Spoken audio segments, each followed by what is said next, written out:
This is the second lecture for chapters 5 and 6, and we'll just start off with a quick little check in regards to what affects our weather the most. And the two things that affect it the most, as you can see, is your latitude, which is going north or south from the equator, and then your altitude, which is going up in elevation. So if you're in the mountains, it's probably a little colder than it is down at sea level.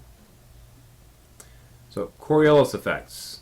This gets a little bit more complicated, but we can talk about how global air circulates based upon the rotation of the Earth. So the Earth is spinning, and because it's all spinning at the same speed, sorta, but the Earth is round. So when you're at the poles, even though you're spinning at the same rate, there's more lands. It's fatter at the equator than it is the poles. So that has to go at a faster speed than it does at the equator to keep up, to have that same spin around. That sounds kind of complicated.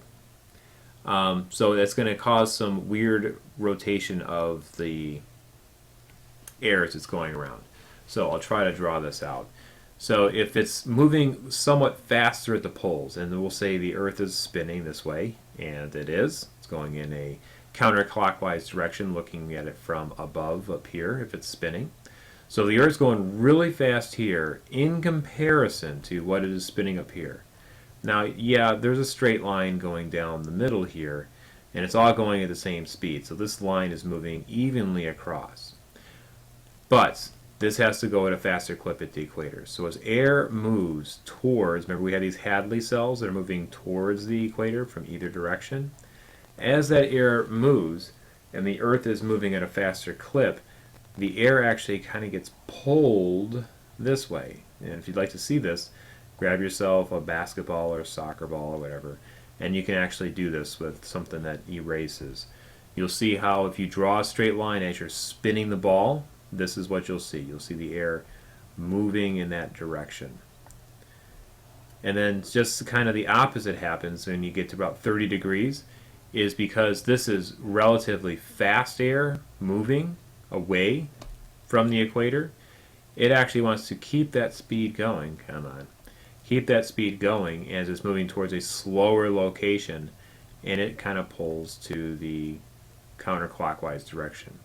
So these are called the westerly winds if you're, well, I guess it works either way, if you're in the northern or southern hemisphere. And the trade winds pull towards the equator, but in the opposite direction of the speed of the equator. You probably want to fool around with that a little bit to really have it make some sense. So, circulations of the oceans. Because of those prevailing winds, the Coriolis effect, you're going to have water which is moving in a similar fashion. But if you're in the northern hemisphere, let's go back to that slide. If you're in the northern hemisphere, because these waters are spinning like that, you're going to end up with water that's moving in a clockwise manner. So let's go back to that. Here we are. We have wind blowing in this direction. So as far as the water goes, you're going to have it spinning in a clockwise direction, and then just the opposite in the southern hemisphere, in a counterclockwise direction. Okay? There we go. So these gyres, these ocean currents, are going in a clockwise direction in the north and counter in the south. All right, El Nino. In a normal year, what happens if we're in the Pacific Ocean? And we're going to focus on South America, sitting over here. So in a normal year, you have the winds that are blowing from the west, towards the east, and it's pushing this warm water, towards the Pacific, or you can say Australia, as it's blowing out that way. And because that warm water is moving in that direction, in a normal year, you have this cycling of the water. So warm air is on top, and then cold, nutrient-rich water is flowing up.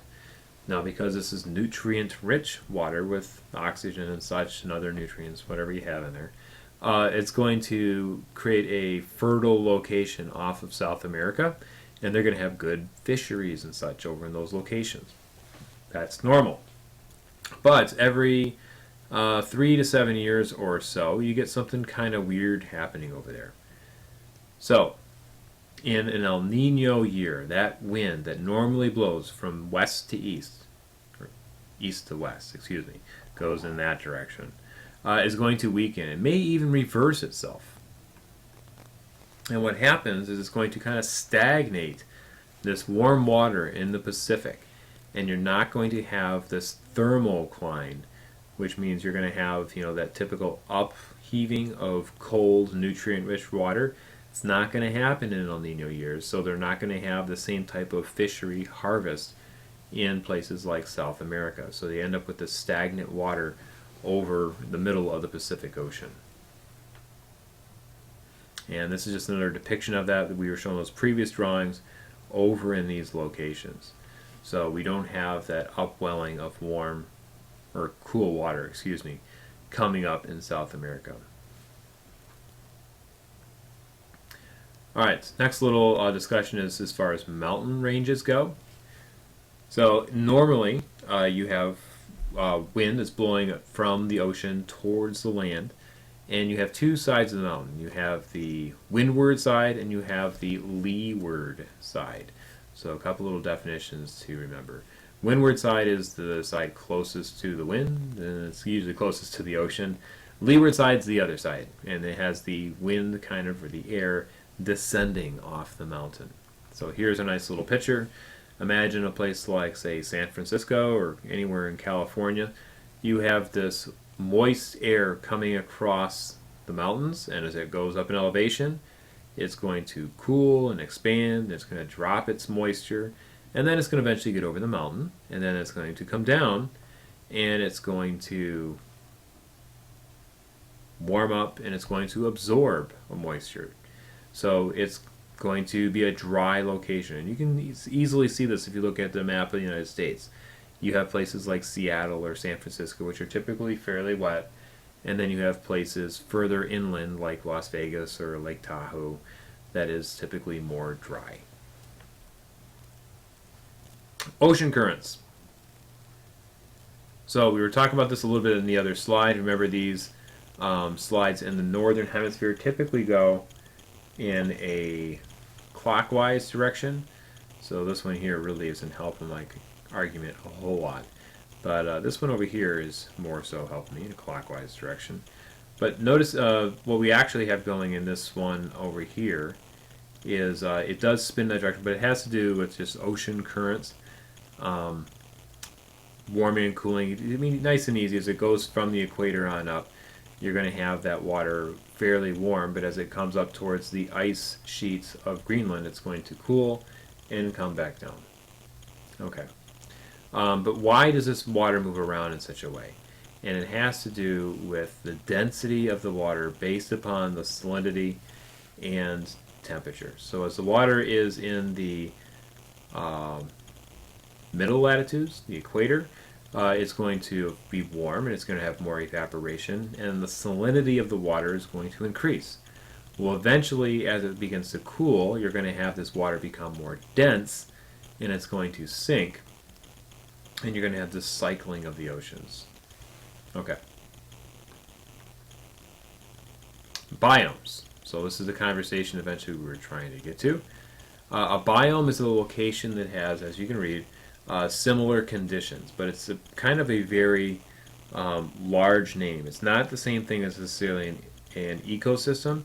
You can have many ecosystems within a biome. So it's kind of like they like to say this mosaic of ecosystems within a biome. So a biome is a little more broadly defined.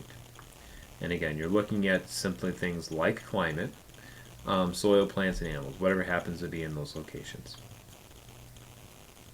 Just one thing to mention, an ecotone is kind of that boundary line between different biomes, and you get variation in conditions. And organisms that do best in those locations are generalists.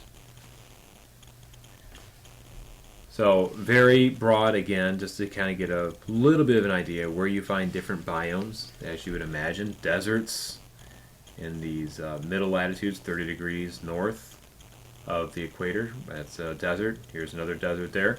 And notice they're in that similar location where the air is descending and warming. As far as wet locations, you have tropical grasslands sitting right there. Tropical rainforest should be over here. Let's see, tropical forests right there. So that all works out. Notice this really dark green up here. And what is that called? That is a coniferous forest, also called a boreal coniferous forest. So we have those in Canada and those in Russia, and those are, pine forests. And you can see that we in the United States have quite a few different examples. We have our temperate deciduous forest we've mentioned a few times. That's where we live. You have your grasslands. So we have a few that you probably are familiar with. And if you think our grassland is big, take a look over in Asia and Europe. Fairly significant. Okay, so we're going to look at some of these. The general idea is as we go higher in elevation towards from the equator to the poles, you're going to have decreasing temperature. Got it. But then you have other things going on as far as precipitation. So I'm not going to dig all the way through this, but you can pause it and take a look and make some comparisons. You have similar conditions. Don't pin it on it and say it's exact, but you have similar conditions when you look at elevation versus latitude. For example, if you go up in the mountains, typically as you're going up there, you're going to find a coniferous forest as you move past the deciduous portions, but you do see similarities as you're moving up. And of course, once you get to the top, it's fairly dry and without much vegetation. All right, that's a good place to stop.